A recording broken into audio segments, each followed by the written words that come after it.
하나님 말씀은 욥기 25장과 26장입니다.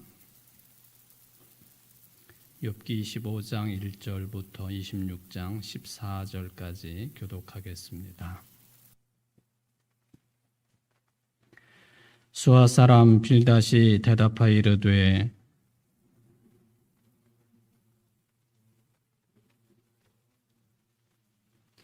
그의 군대를 어찌 계수할 수 있으랴? 그가 비추는 광명을 받지 않은 자가 누구냐?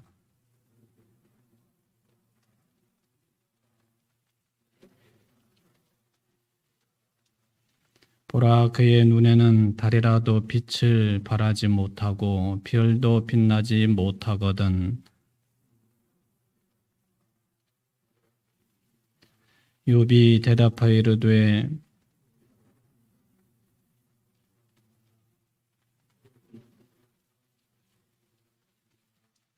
지혜 없는 자를 참 잘도 가르치는구나. 큰 지식을 참 잘도 자랑하는구나.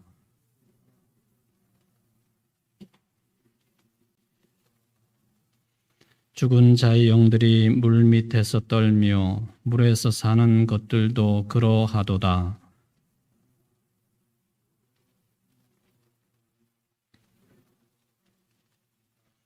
그는 북쪽을 허공에 펴시며 땅을 아무것도 없는 곳에 매다시며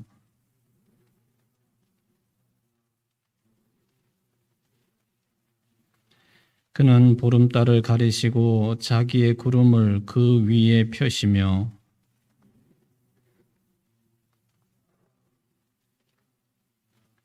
그가 꾸짖으신즉 하늘 기둥이 흔들리며 놀라느니라.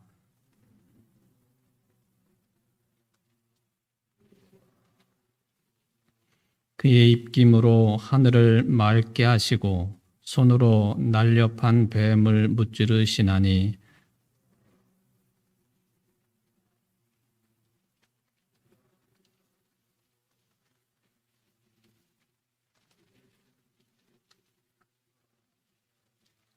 아멘.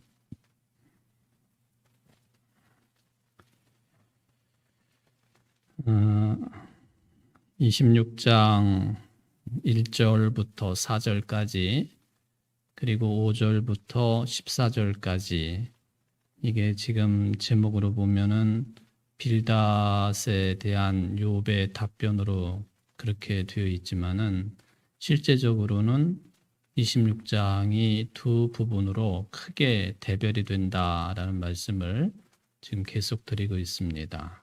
26장 1절부터 4절까지가 이제 욥의 대답이고 5절부터 14절까지는 다시 그 글의 내용이나 또 수준이나 뭐 여러 가지를 살펴볼 때 이것도 역시 빌닷이 욥에게 한 말로 평가가 되어진다라고 하는 그런 말씀을 여러 차례 드렸습니다.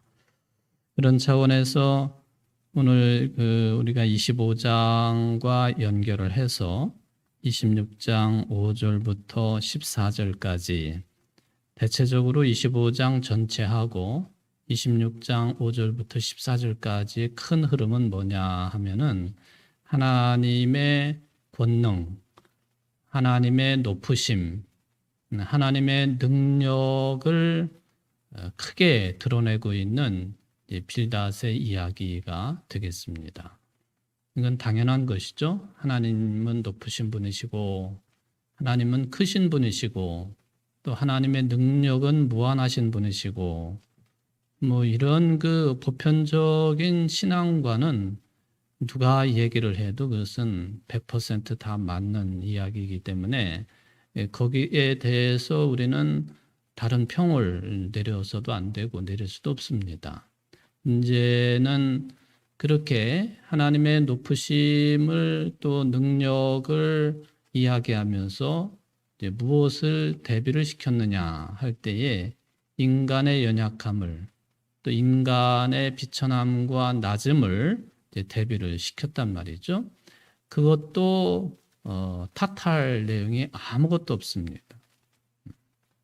우리 인간들은 처음부터 죄 가운데 태어난 존재들이고 또 창조 이후에 창세기 처음 기록부터 보면은 창세기 3장부터가 그런 내용인데 아담과 하와가 하나님의 뜻을 헤아리지 못하고 또 적극적으로 그것을 이제 어기고 뱀의 유혹에 넘어갔다. 결국에는 죄를 짓게 되고 에덴 동산에서 쫓겨나며 남성과 여성이 그 죄의 대가로 어떠한 고통을 가져야 되느냐. 그 내용이 지금까지 모든 인간들에게 물려진 소위 말하면 원죄 사상이라고 하는 것이죠. 이건 누구도 죄인이다. 누구도 죄인이다 하는 이 신앙적인 논리와 주장 앞에 감히 맞설 수 있는 사람은 없는 거죠. 그러니까 빌닷이 하나님의 높으심을 이야기하고 그를 비해서 인간의 너무나도 낮은 수준 이것을 비교 말하는 것은 탓해서는 안 되는 거죠. 문제는 이제 그 욥이라고 하는 사람을 구체적으로 두고 이런 이야기를 한 것이라서 그거에 대한 관점을 우리가 좀 계속 짚어 나가는 중이다라고 하는 것을 이제 말씀을 드릴 수가 있겠습니다. 자, 이 26장의 이제 마지막 절이라고 할 수 있는 이제 14절 말씀을 한번 보면은 이게 하나님이 얼마나 높으신 분이시냐 이거에 대해서 그리고 인간의 연약함과 그리고 비천함이 어느 정도냐라고 하는 것을 26장 마지막 절 14절이 정리하는 것처럼 그렇게 표현을 해 두었죠. 보라, 이런 것들은 그의 행사의 단편일 뿐이요 우리가 그에게서 들은 것도 속삭이는 소리일 뿐이니 그의 큰 능력의 우레소리를 누가 능히 헤아리랴 라고 하는 하나님의 높으심과 인간의 작은 것을 대비를 해주고 있습니다. 앞에서 그 26장 5절 이하부터나 또 25장 전체에서 빌닷이 하나님의 높으심에 대해서 이야기를 했는데 그것조차도 그렇게 하나님의 높으심과 또 권능과 능력을 이야기했음에도 불구하고 그것도 하나님의 원래에 가지고 계신 것들에 비하면은 극히 일부분일 뿐이다. 그런 이야기죠. 이것은 당연히 우리 인간의 언어의 한계, 언어의 한계가 있기 때문에 하나님에 대한 표현을 또 신앙 고백을 한다 할지라도 그는 당연히 한계가 있을 수밖에 없는 겁니다. 우리 감정이, 우리의 생각이 또 그것이 구체화돼 가지고 그게 이제 말로 표현이 되고 또 글로 표현이 되는 것인데 아무리 위대한 말과 글이라 할지라도 하나님의 본래적인 높으심과 위대하심과 권능과 능력을 하나도 빠트림 없이 온전하게 처음부터 끝까지 프로테이즈로 말하면 100%를 드러낼 수 있느냐? 이제 14절이 그것도 불가능하다 하는 것이죠. 빌닷이 이런저런 하나님에 대한 신앙 고백과 말씀을 했다 할지라도 그건 하나님의 존재 또 하나님의 일에 극히 부분적일 뿐이다. 우리가 쉽게 표현하는 것처럼 빙산의 일각이라 그렇게 표현을 하는데 그것조차도 안 되겠죠. 빙산의 일각이라고 하는 이 표현은 그 바다 위에 떠 있는 그 얼음 덩어리, 그 빙산 이렇게 떠돌아 다니는 거죠. 근데 그것이 물 위로 드러난 것은 대체적으로 수면 아래 숨겨진 것의 10분의 1 정도 된다. 그렇게 이야기하지 않습니까? 그러니까 10분의 9는 물속에 잠겨 있는 것이고 눈에 보이는 물, 바닷물 위에 떠 있는 빙산은 그 큰 덩어리의 10분의 1 정도밖에 되지 않는다. 그래서 우리는 그것을 빙산의 일각이라 그렇게 표현을 하죠. 그러니까 바다를 항해하는 배들이 아무리 수십만 톤 되는 그런 큰 배라 할지라도 그거 잘못 만나게 되면 뭐 저 정도 헤치고 나가겠지 했다가는 큰 코 다치는 거죠. 유명한 영화로도 나왔던 타이타닉호가 그런 차원에서 침몰을 한 것 아닙니까? 근데 하나님의 높으심과 위대하심과 능력과 권능을 빌닷이 아무리 세세하게 이야기했다 할지라도 여기 이제 14절에 있는 것처럼 이런 것들은 그의 행사의 단편일 뿐이요. 우리가 그에게서 들은 것도 속삭이는 소리일 뿐이다. 그 큰 능력의 우려소리를 누가 능히 헤아리랴. 요 14절 한 절이 하나님의 높으심과 위대하심, 그걸 우리는 다 드러낼 수 없다라고 하는 차원과 그거 뭐 인간의 것들과 비교한다 할지라도 사실은 비교조차도 되지 아니하시는 분, 그게 하나님이시라고 하는 것을 이야기한다고 볼 수가 있겠습니다. 그 많은 것들을 어떻게 인간이 일일이 그것을 다 거론할 수 있으며 말을 할 수 있겠습니까?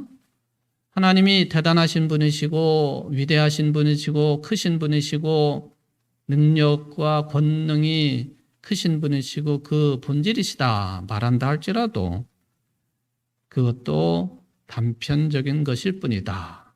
뭐 솔직한 심정이 되겠습니다.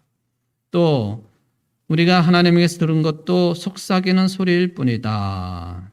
그렇게 이야기를 했습니다. 그러니까 하나님이 음성을 바라시는 것을 비유하기를 우레소리로 비유를 했고 그리고 우리는 속삭이는 것이다. 뭐 그렇게도 해석을 해볼 수가 있겠죠. 또 다른 편으로 보면은 하나님께서 말씀하시는 그 소리의 크기라고 말하기는 좀 그렇지만은 말씀의 능력이 우레소리처럼 들리니까 우리 인간들 편에서 들으면은 우레소리지만은 하나님께서는 그거 그저 속삭이는 것처럼 말씀하시는 것이다라고도 해석할 수 있는 내용이 뭐 이런 해석이나 저런 해석이나 하나님의 크심을 위대하심을 그의 권능과 능력을 드러내는 표현법이다라고 해석을 해볼 수가 있겠습니다.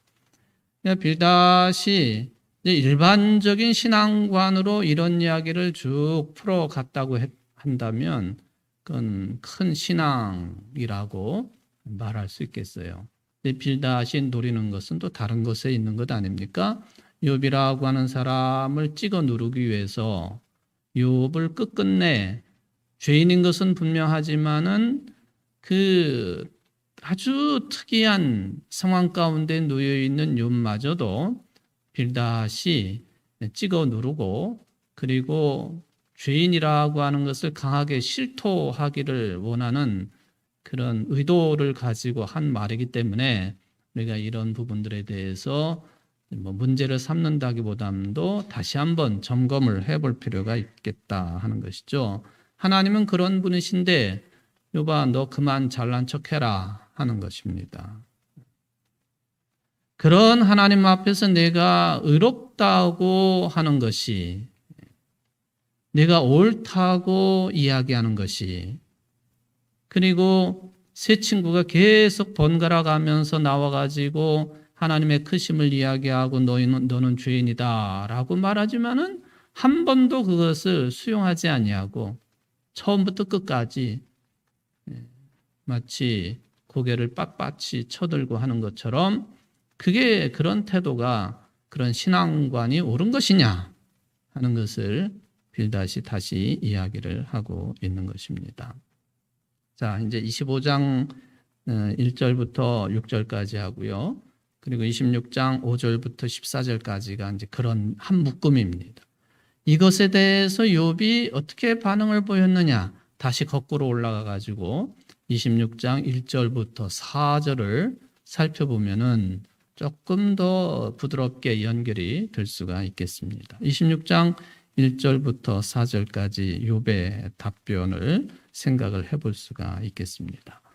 그리고는 이제 뭐 오늘은 거기까지는 못 나가리라고 예상이 되어지지만은 욥의 대답 또 세 친구에 대한 욥의 말, 이 26장의 1절부터 4절까지는 빌닷이 하는 말에 대한 욥의 대답이고, 그리고 27장 1절부터 7절까지도 욥이 한 말인데, 이 욥이 한 27장 1절부터 7절까지는 빌닷의 한 사람에 대한 욥의 이야기라고 보기는 어렵고, 그동안 세 친구들에 대한 욥의 반응이 뭉뚱그려졌다, 그렇게 보시면 됩니다. 어쨌든 26장 1절부터 4절까지, 그리고 27장 1절부터 7절까지 이게 친구들에 대한 욥의 반응으로 대체적으로 이렇게 보시고 이제 확인을 해 보시면 되겠습니다. 26장 1절부터 4절까지를 제가 한번 다시 확인을 해 보겠습니다. 욥이 대답하여 이르되 네가 힘없는 자를 참 잘도 도와주는구나. 기력 없는 팔을 참 잘도 구원하여 주는구나. 지혜 없는 자를 참 잘도 가르치는구나. 큰 지식을 참 잘도 자랑하는구나. 네가 누구를 향하여 말하느냐? 누구의 정신이 네게서 나왔느냐? 여러분들 2절, 3절 한번 보시면 그 이미 말투가 우리나라 말로 이렇게 번역이 되어 있는데 어느 정도는 욥이 어떤 자세, 어떤 생각으로 이런 식으로 얘기했는지가 이미 드러나 있어요. 쉽게 말하면 뭐냐 하면은 빌닷이 하나님의 크시고 위대하시고 권능과 능력을 찬양하는 듯이 그렇게 이야기하는 그거를 듣고는 참 잘도 말하는구나. 이 투는 뭐냐 하면 비아냥되는 투예요. 비슷한 표현이죠. 참 잘도 우리나라 번역이 참 잘도 네 번씩이나 똑같은 표현을 지금 사용을 하고 있다 하는 거예요. 그러니까 빌닷이 하는 이야기를 듣고는 말하자면은 욥이 소위 말하면은 이게 동양권에서나 쓰는 말이지만 기가 막힌 거예요. 기가 막혔다 또는 기가 통한다 뭐 그렇게 우리가 사용하지 않습니까? 서양에서는 잘 사용하지 아니하는 표현법이죠. 기가 막힌 거예요. 기가 통하지 않아요. 자, 기가 막히고 통하지 않았다라고 하는 이 이야기는 좀 더 구체적으로 말하면은 말이 통하지 않는다. 대화가 통하지 않는 거예요.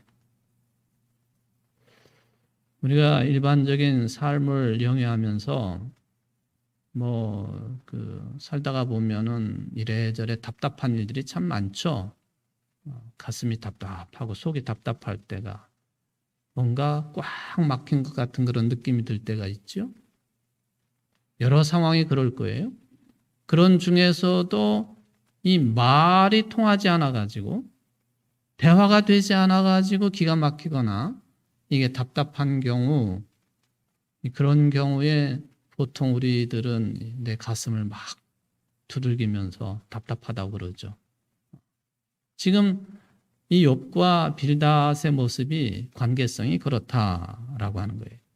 이게 가까운 친구들인데 가까운 친구들이 말하자면은 자기 자신을 즉 욥을 위해서 이런 말 저런 말을 했는데 결론적으로 보면은 그것은 욥의 영혼을 칼로 후벼내듯이 빗으로 찌르듯이 그런 형국이 되고 말았다는 거죠. 욥의 친구들이 실은 욥을 위로하러 찾아왔겠지요. 이게 인지상정이니까. 멀리서 소문을 들었지 않겠습니까? 이래저래 했다. 쉽게 말하면은 욥이 다 말아먹었다, 망했다.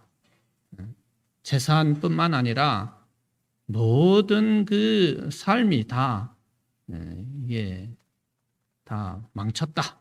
삶을 다 망쳤다 하는 그런 이야기를 듣고는 위로하러 온 것 아닙니까?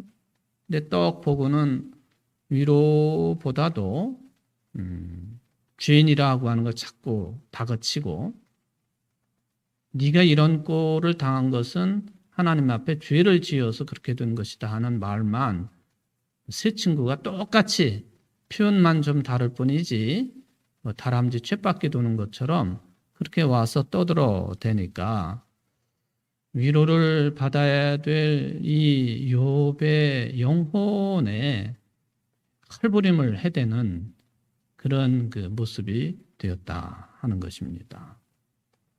바로 그런 그 상태, 욥이 당하고 있는 그런 상태에 대해서 지금 이제 이 비아냥되는 투로 이제 반응을 보인 내용이 26장 1절부터 4절까지가 되겠습니다. 대화가 안 되는 상태. 욥과 친구들 사이에는 이게 생각이 근본적인 차이가 있는 거예요.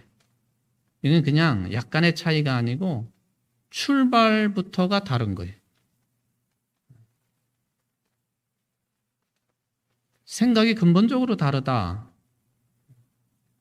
어떤 말한 거, 구체적으로 말한 거 놓고 비교를 해볼 때에 이게 생각의 출발부터가 다르다는 것이죠. 참 힘든 문제죠. 그러니까 상대방에 대해서 아무리 이런저런 이야기를 해도 설득을 시킬 수도 없고 또 설득당하지도 않고 그런 상태가 욥의 세 친구들과 욥과의 관계라고 말을 할 수가 있겠습니다.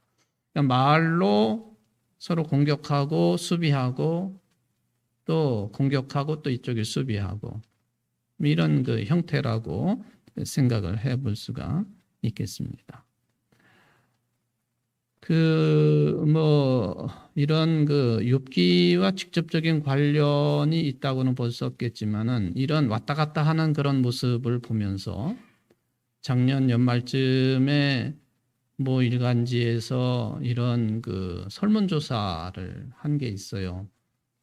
이거는 이제 성경의 내용하고 직접적인 관련은 없지만은 이 대화 또 상대를 한다 하는 문제는 본질적으로 같은 거기 때문에 제가 좀 생각을 해보았습니다.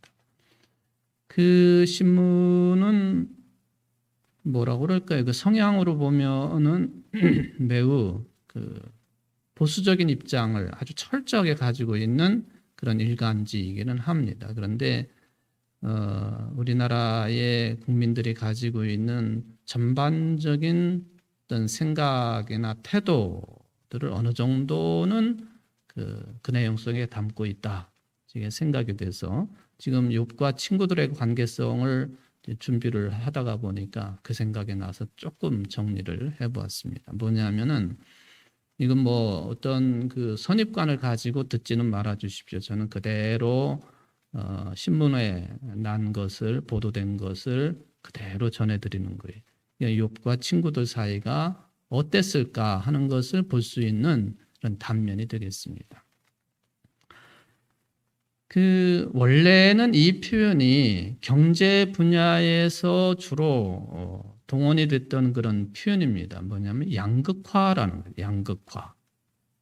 완전히 양쪽으로 이렇게 극단적으로 갈라져 있는 상태. 그러니까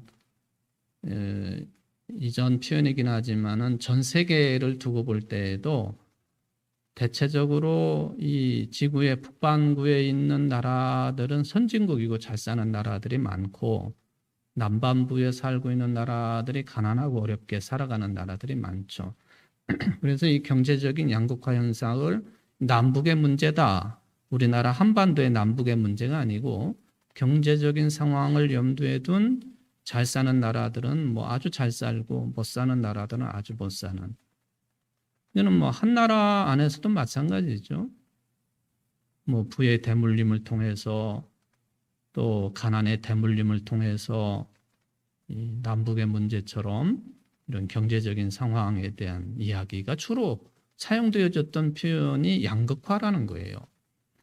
최근에 우리나라는 이 정치적인 양극화 현상이 이제 그 신문의 표현대로 말하면 망국의 현상으로까지 표현할 정도로 아주 위태롭고 너무 깊다. 그런 이야기죠. 정치적인 어떤 성향에 대한 그런 이야기입니다. 그래서 뭐 진보든 보수든 양쪽이 다 똑같은 거예요. 뭐라고 이야기를 하느냐 하면은 나하고 정치적인 성향이 다르면 첫 번째, 같이 밥 먹기도 싫다. 같이 밥 먹기도 싫다. 두 번째, 나하고 정치적인 성향이 다른 이야기가 흘러나오는 TV 방송이나 라디오나 채널을 확 돌려버린다. 두 번째가 이제 그런 지적을 했어요. 또 세 번째, 밥 먹기 싫다는 거랑 같은 이야기지만은 나랑 정치적인 성향이 전혀 다르면은 말도 섞기 싫다. 또 하나가 있어요. 젊은이들 사이에서 20대에 아마 20대들의 답변이 그랬던 것 같은데 아마 20대, 30대 같으리라고 보여지는데 나하고 정치적인 성향이 다르면 혼사도 쪽낸다. 결혼 약속도 파기시켜버린다는 거예요. 이거 여러분 심각한 문제 아닙니까? 같이 밥 먹기도 싫고 채널을 확 돌려버리고 뭐 이거는 저한테도 일정 부분 있기 때문에 뭐 큰 소리 칠 것도 못 되지만은 말도 섞기 싫고 혼사도 쪽내버리고 이런 그 답변을 한 사람들이 10명 중에 4명이에요. 40%. 40%가 그렇게 답변을 했어요.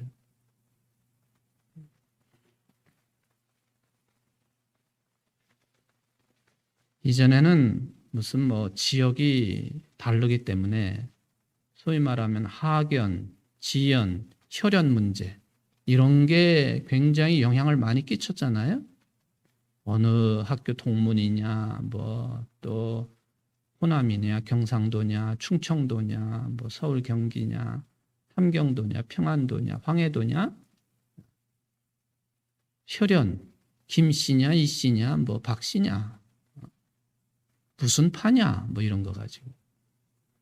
근데 요즘에는 이 혈연, 지연, 학연을 가지고 문제 삼는 프로테이지가 싹 없어진 건 아니지만은 그 프로테이지가 여전히 한 20% 정도는 10명 중에 2명은 그런 것에 영향을 받는다 이야기를 했어요.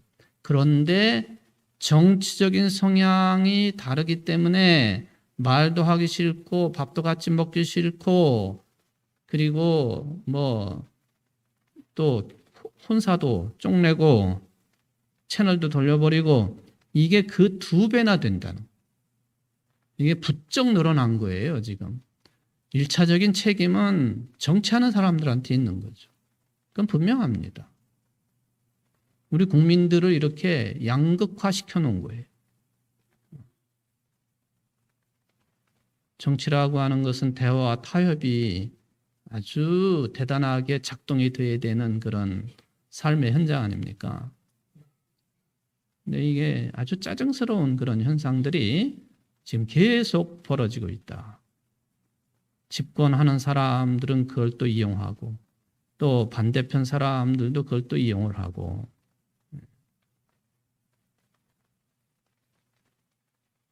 이게 작년 연말 12월 말쯤에 조사에서 나온 통계 수치이기 때문에 거의 최신의 통계 수치예요.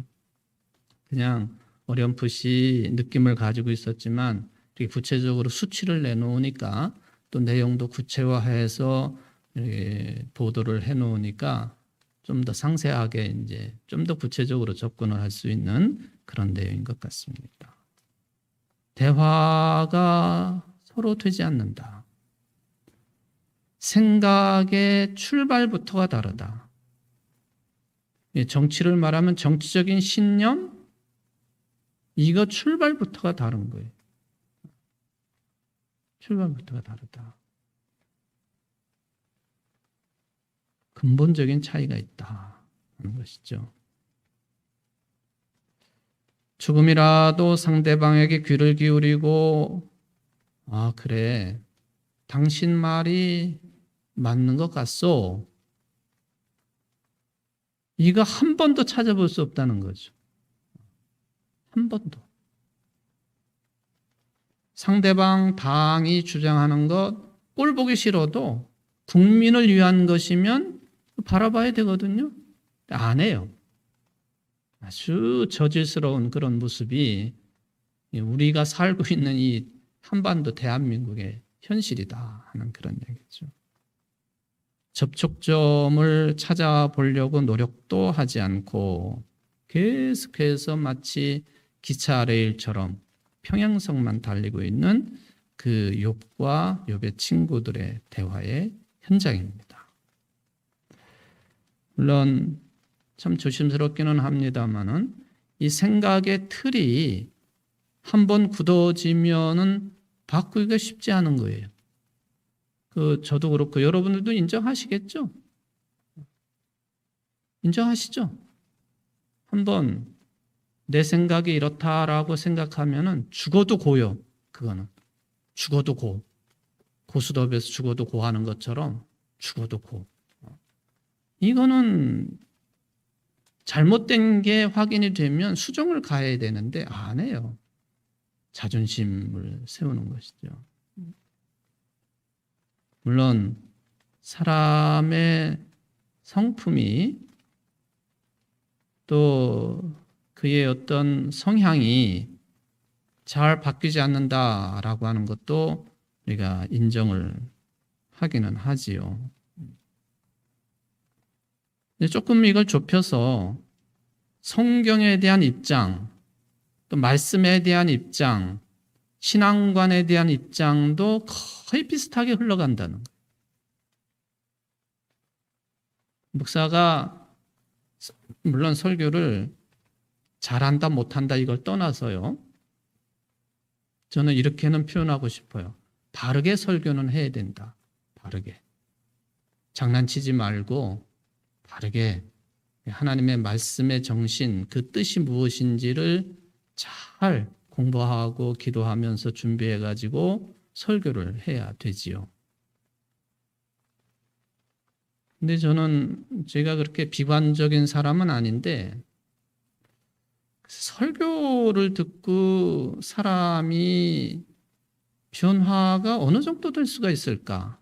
사람이라고 표현했지만 교인들이라고 표현하는 게 맞겠죠. 교인들이 목사의 설교를 듣고 무슨 변화를 일으킨다.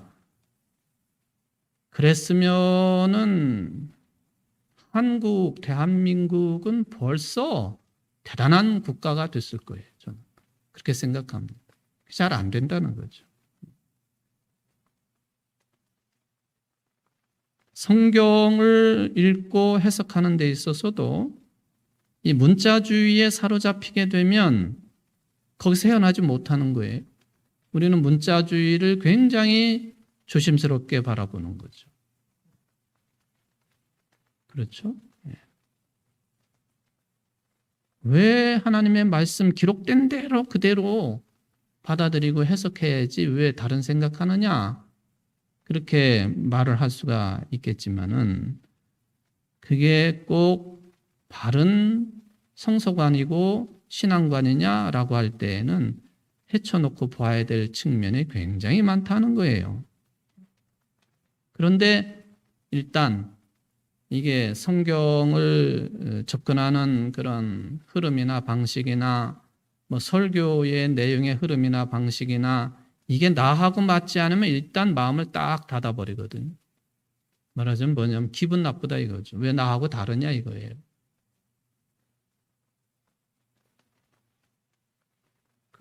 참 해결하기가 쉽지 않은 그런 내용이에요. 그래서 저는 그냥 원론적인 말씀만 드립니다. 처음부터 출발을 잘해야 된다. 처음부터 출발을 잘해야 됩니다. 교육학에서도 그런 비슷한 주장을 하지 않습니까? 잘못 배우는 것보다 아예 안 배우는 게 낫다. 공감이 되시나요? 잘못 배우는 것보다 아예 안 배우는 게 낫다. 요즘에 우리나라 목사들 가운데 추종자들이 많은 그런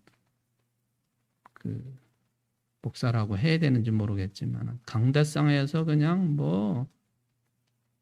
그 욕지거리를 그냥 스스럼 없이 해대는 사람들 유튜브에 보면은 많이 나오거든요. 차라리 안 배우는 게 낫다. 그 말을 적용해 보면은 차라리 말 안 하는 게 낫지요. 단에 안 서는 게 낫지요. 왜 그러는지 모르겠어요. 아니 거기에다 대고 아멘 하는 교인들은 또 뭐예요? 욕을 쌍욕을 해야 되는데 거기에다 대고 또 좋아라 하고 아멘을 해요 또. 옛날에 그 무슨 산 기도원의 그 부흥 강사 그 기도원 원장 그 양반은 입만 열면 욕을 했잖아요. 욕을 해도 거기에 참여한 분들이 다 아멘을 하고 박수를 치고 은혜를 받았다고 그래요. 은혜를 받았다고. 말 안 하는 게 나은 거예요. 저 좁은 소견으로 생각해 볼 때 그렇다는 거예요. 교육학의 어떤 논리예요. 잘못 배우는 것보다 아예 안 배우는 게 낫다. 이런 오래된 격언도 있지 않습니까? 최선의 것이 부패를 하면 최악이 된다. 하나님의 말씀을 우리가 최선의 것이라고 한다면 차라리 안 배우고 말 안 해야 될 사람들이 말함으로 인하여서 하나님의 말씀이 최악으로 떨어지는 경우가 있다는 거예요. 하나님을 왜곡해서 떠들고 말하고 어떻게 보면은 일반 대중을 가장 쉽게 선동할 수 있는 방법인 것 같지만은 가장 나쁜 방법. 가장 나쁜 방법이라.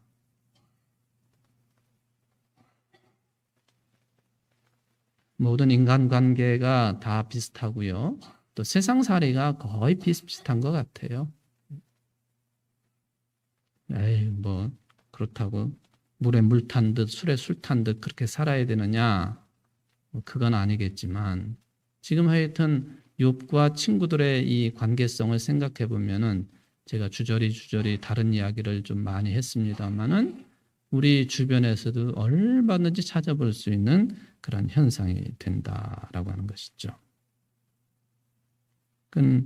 교회 안에서도 신앙생활도 비슷한 경향성이 있다라고 하는 것을 이야기를 해볼 수가 있겠습니다.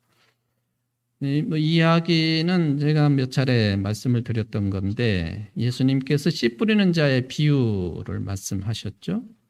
씨를 뿌리되 농부가 씨를 이제 흩뿌리니까 우리처럼 아주 그냥 정갈하게 뿌려야 될 것만 뿌리는 농사법이 아니거든요.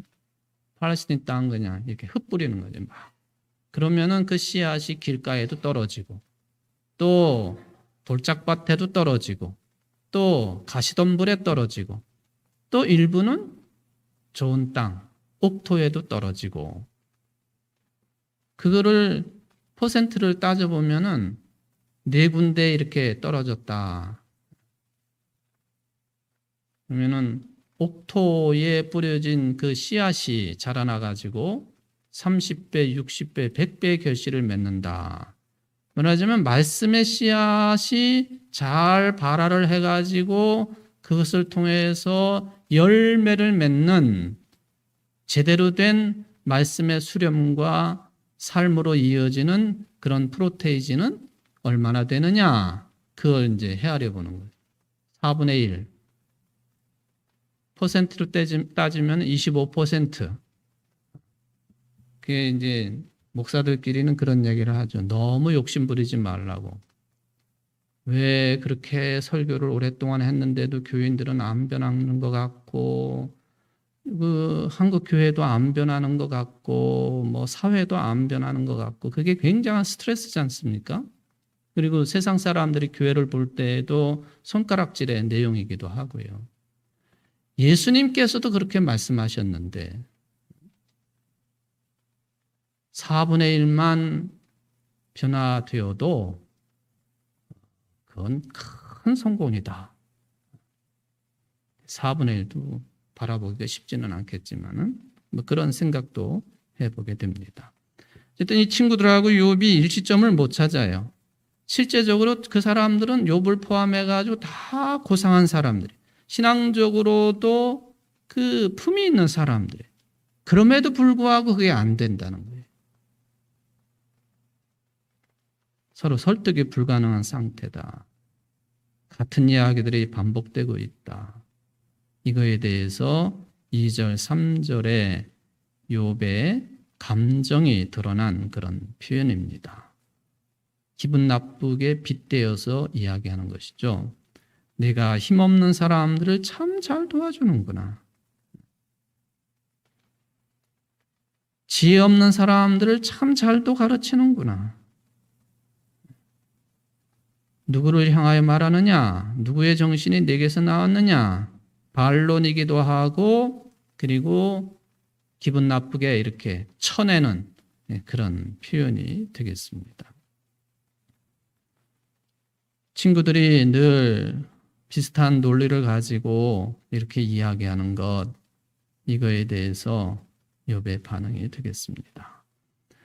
이것은 그 욥이 주장하는 이 내용들은 아주 근원적인 그런 분야에 대한 내용이기 때문에 이거 원인을 따져가지고 친구들이 넌 죄를 지었기 때문에 그렇게 된 것이다 라고 원인을 따지듯이 원인을 따져가지고 밝힐 만한 그런 차원의 내용은 아니다 하는 게 욥의 주장입니다.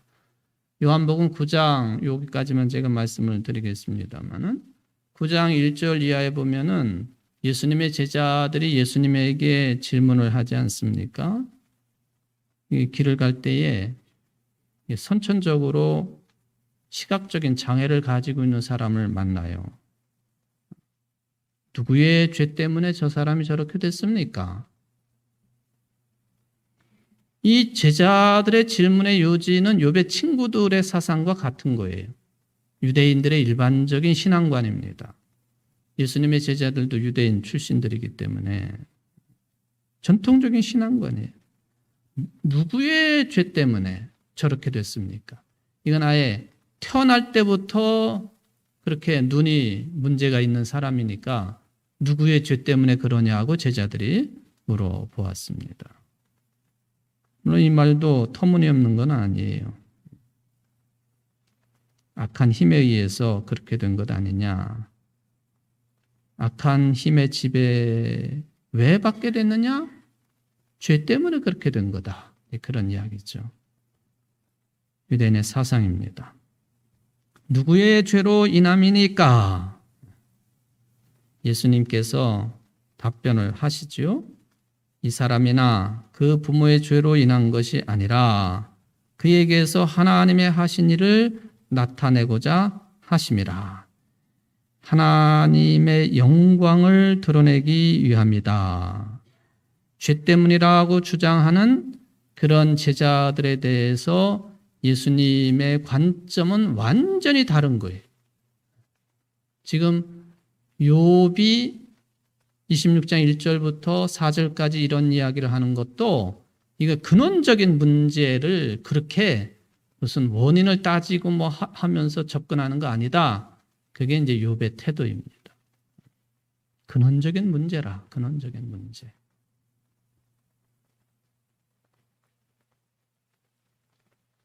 다음 시간에는 이제 27장 1절부터 7절까지 욥의 답변이니까 다시 한번 좀 생각을 해보도록 하겠습니다. 우리가 이제 교회를 통한 신앙생활, 또 사회생활, 그리스도인으로서의 사회생활, 이게 우리가 흔히 하는 말로 맹맹이 콩고목처럼 그렇게 살아서는 안 된다는 거예요. 근원적인 문제에 있어서는 우리의 접근 방식이 달라야 되고 당연히 해결 내용도 달라야 되는 것이죠. 욥이 추구하는 게 그것이다라고 하는 것을 다시 한번 확인을 해 보았습니다. 기도하십시다. 은총의 하나님 아버지, 감사를 드립니다. 오늘도 우리를 부르셔서 하나님의 말씀을 듣게 하여 주시고 주님의 뜻이 어디 있는지를 찾을 수 있도록 노력하고 기도하는 자들이 되게 하신 것 감사를 드립니다. 욥과 그리고 친구들이 대화를 하는데 평행선입니다. 이게 출발부터가 다르기 때문에 신앙관도 그렇고 인생관도 그렇고 세계관, 우주관도 마찬가지일 것 같습니다. 생각의 출발이 다르니 접점을 찾을 수가 없는 그런 모습입니다. 주님, 우리들이 세상을 살아가는 모습이 이런 모습은 아닌지, 또 신앙생활도 교회생활도 이런 식으로 살아가는 것은 아닌지 먼저 나 자신을 돌아볼 수 있는 믿음의 사람들이 되게 하시고 나 혼자의 힘으로는 되지 않겠사오니 성령이시여 우리로 하여금 넓은 마음을 가지게 하시고 또 무엇보다도 하나님의 원하시는 뜻이 무엇인지를 제일 먼저 생각할 줄 아는 신심 깊은 자들이 되게 하시고 2023년을 그렇게 출발할 수 있는 이 자리에 참여한 모든 성도들이 될 수 있도록 도와주옵소서. 예수님의 이름으로 기도하옵나이다. 아멘.